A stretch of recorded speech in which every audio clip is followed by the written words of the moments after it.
usahakan ya agar kita juga mudah-mudahan dulu di kalangan para wali Allah. Adakah mereka itu orang yang memakai kain yang panjang dan lebar? Ataupun adakah wali Allah itu orang yang memakai pakaian luar? Ataupun adakah wali Allah itu orang yang tidur di tempat terbuka? Ini pertanyaan. Adakah wali Allah itu berkait dengan apa yang dia pakai? Mana bukan kalau dia pakai jubah, dia pakai sarban, wali Allah. Atau mungkinkah wali Allah itu orang yang memakai pakaian luar? Sekadar jubah ini pakai ada lagi jubah luaran menunjukkan kehebatannya sebagai seorang ulama. Adakah mereka itu seorang wali Allah? Ada yang melarang bertanya kepada kita, adakah wali Allah itu bergantung kepada penampilan seseorang? Yang menjadi kadang-kadang suatu perkara yang dipahami kebanyakan di dalam orang Islam. Kita menganggap wali Allah itu adalah sesuatu yang sangat-sangat berkait rapat dengan penampilan seseorang. Kita menganggap kalau orang itu mengenakan pakaian seperti jubah, seperti sarban dan sebagainya, maka dia pasti adalah salah seorang di antara wali Allah. Sedangkan itu bukan penilaian sama ada seseorang itu dianggap wali atau tidak wali di sisi Allah Subhanahu wa ta'ala. Pertanyaan lain daripada pengarang, siapakah para wali Allah itu? Adakah mereka itu orang-orang yang mengeluarkan berbagai fatwa dan keputusan penting? Adakah mereka itu wali Allah?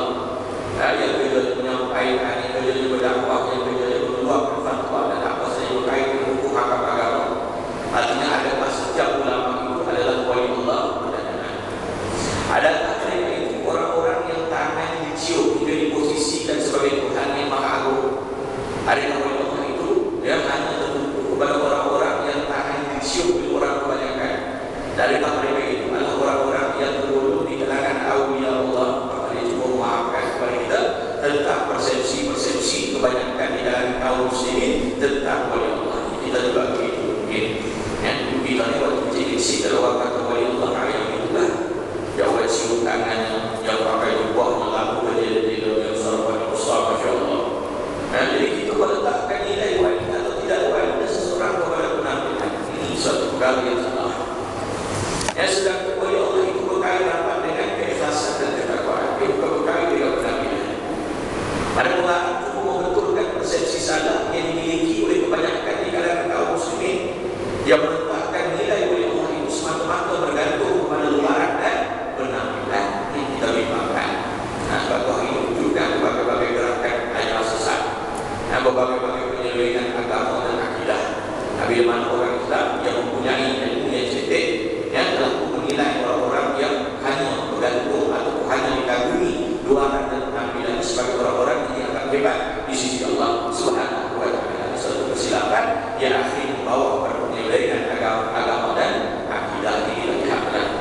Sebab hari ini kita lihat tokoh-tokoh ajaran sesat biasanya mereka itu berpenampilan dengan penampilan yang dinyatakan oleh negara.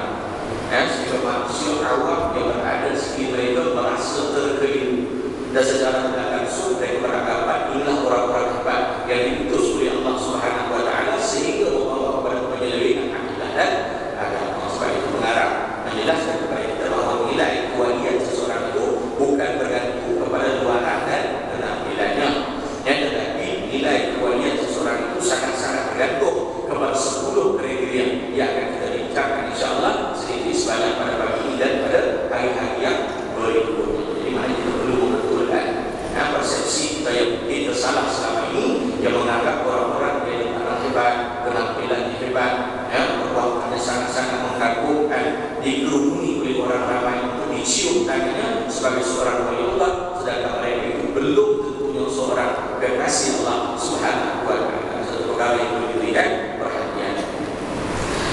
Siapakah para wali Allah itu? Adakah mereka itu orang yang memakai sarban berlapis-lapis? Adakah itu wali Allah?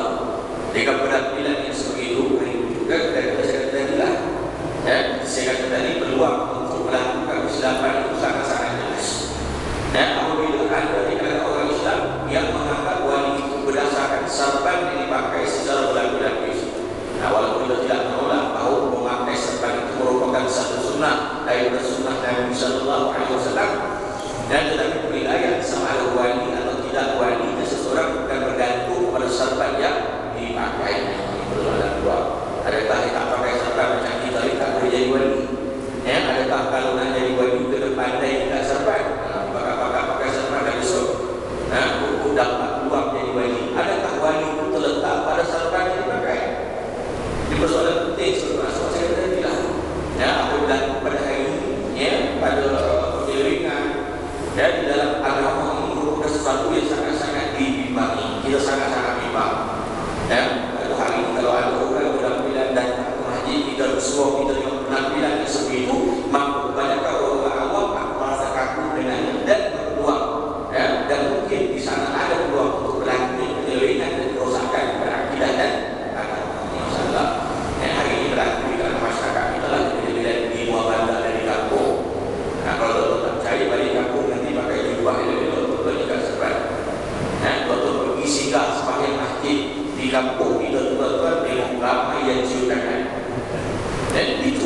Ganggu kalau kita pergi tuan-tuan habis bayar ramai yang berhutanan dan cium.